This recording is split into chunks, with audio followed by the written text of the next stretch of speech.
আসসালামু আলাইকুম। আশা করি সবাই ভালো আছেন। আলহামদুলিল্লাহ আমিও ভালো আছি। আজকে দেখতেই পাচ্ছেন আপনাদেরকে কেক দেখাচ্ছি। তো আজকের ব্লগ ভিডিওটা কেক নিয়ে। আজকে আমার কিছু জার কেক অর্ডার ছিল। তো জার কেকগুলো আমি কিভাবে বানাবো সেটাই আজকে ব্লগ ভিডিওতে থাকবে। তো এখানে আমি একটা 2 পাউন্ডের বড় একটা কেক বানাইছি চকলেট ফ্লেভারের। তো আমি কেকটারে এখন ঠান্ডা হতে দিয়েছি, ওভেন থেকে বের করছি। আর এদিকে ক্রিমটা আমি বিট করে নিচ্ছি। আর ক্রিমটার কালার এখানে একটু ক্রিমি ক্রিমি কালার।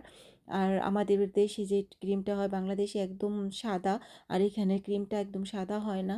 তো এইদিকে কথা বলতে বলতে আমি কেকগুলো স্লাইস করে কেটে নিচ্ছি ঠান্ডা হওয়ার পরে। আর এদিকে সুগার সিরাপ দিয়ে দিচ্ছি প্রত্যেকটা গ্লাসের মধ্যে। আমি কেটে কেটে তারপর মাপ অনুযায়ী দিয়ে দিয়েছি। এখানে 6 পিস জার কেক হবে। তো 6 পিস জার কেক আমি এখন বানিয়ে নিব।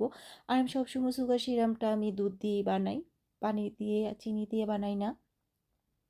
আমার কাছে এভাবে টেস্টটা ভালো লাগে, আর যারা খায় তারাও অনেক ভালো বলে যে আলহামদুলিল্লাহ কেকটা অনেক ভালো হয়েছে।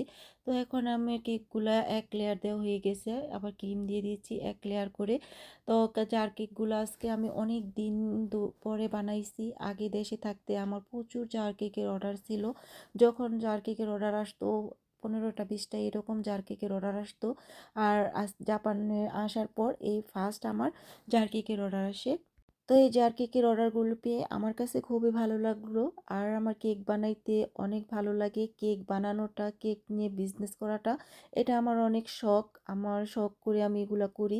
আমার কাছে কেন জানি কেকটা বানাতে এত ভালো লাগে। আলহামদুলিল্লাহ আমি রান্না করতে অনেক ভালোবাসি। আর রান্নাগুলো আমি অনেক মন থেকে ভালোবেসে রান্নাগুলো করি। খুবই খুবই ভালো লাগে রান্না করতে, কেক বানাতে, সব আইটেম রান্না করতে। তো এই তো কথা বলতে বলতে জার কেকগুলা রেডি হয়ে গেছে। এখন আর 2টা আছে ডেকোরেশনের বাকি। তো আমি আস্তে আস্তে ডেকোরেশন করে নিচ্ছি। আর এই চকলেট ফ্লেভারের কেকটা অনেক আগেই আমার অর্ডার ছিল, বলছিল দেওয়ার জন্য। তো আমি দিতে পারিনি, এই ফ্লেভারটা আমি কোথাও পাইনি, এজন্য আমি কেকের অর্ডারটা নিয়ে নিই। তো এখন আমি পাইছি। জাপানে অনেক কিছুই আমি পাই না, কারণ জাপানে আমি নতুন আসছি। তো শেষ পর্যন্ত চকলেট ফ্লেভারটা আমি দেশ থেকে আনাইছি। আমার ভাইয়ের ওয়াইফ দেশ থেকে জাপান আসছে, তো ওরে দিয়ে আমি বাংলাদেশ থেকে এই চকলেট ফ্লেভারটা আনাইছি। তো আজকে চকলেট ফ্লেভারের কেকটা বানাইছি। আর যখন আমার ছেলে দেখতে আমার কেক বানানো রেডি, আর খাওয়ার জন্য মানে পাগল হয়ে আছে। যেগুলা কেক কাটা পড়ে আছে বাড়তি অংশটুকু, ওইগুলা সে খাবে। সবগুলা খেয়ে এখন ফিনিশ দিয়ে দিয়েছে।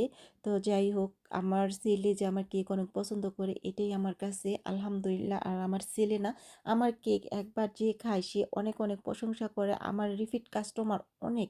আমি দেশে থাকতেও যখন বিজনেস করছি, আমার রিপিট কাস্টমাররাই আমার বেশি অর্ডার করতো। নতুন কাস্টমার আমি খুবই কম পাইতাম, কিন্তু আমার রিপিট কাস্টমাররাই আমার সবসময় অর্ডার করতো। তো এই তো কথা বলতে বলতে কেকগুলো একদম রেডি হয়ে গেছে। আমি উপরে ডেকোরেশনের জন্য কিছু চকলেট চিপস দিয়ে দিচ্ছি। আর এগুলো বাচ্চাদের তো আরও বেশি পছন্দ। আপনারা যদি এভাবে জার কেক বানান, উপরে ডেকোরেশনটা আপনারা আরও আকর্ষণীয়, আরও গর্জিয়াসভাবে করতে পারেন। আর অনেক কিছুই দিতে পারেন, দিয়ে তারপর ডেকোরেশন করতে পারেন। বাচ্চাদের অনেক দেখতে ভালো লাগবে এবং বাচ্চারা খেতেও পছন্দ করবে। তো আমি জার কেকগুলো, এগুলো বাচ্চাদের জন্য না, এইগুলো হচ্ছে কেকগুলো হচ্ছে বড়রা খাবে। তো আমি এভাবে ডেকোরেশন করে নিচ্ছি। আলহামদুলিল্লাহ আমার কেকগুলো রেডি হয়ে গেছে। কেকগুলো এখন আমি ফ্রিজে রেখে দিব, ফ্রিজে মানে ঠান্ডা হওয়ার জন্য। এখন রাতের বেলা, তো সকালবেলা ডেলিভারি চলে যাবে। সবগুলোর আমি মুখ আটকিয়ে দিচ্ছি জার কেকগুলো। তো আমার ভিডিওটা যদি আপনাদের কাছে ভালো লাগে, লাইক কমেন্ট শেয়ার করে দিবেন। তো আবার দেখা হবে কোনো রেসিপি নিয়ে বা কোনো ব্লগ ভিডিও নিয়ে। সবাই ভালো থাকবেন, সুস্থ থাকবেন। আল্লাহ হাফেজ।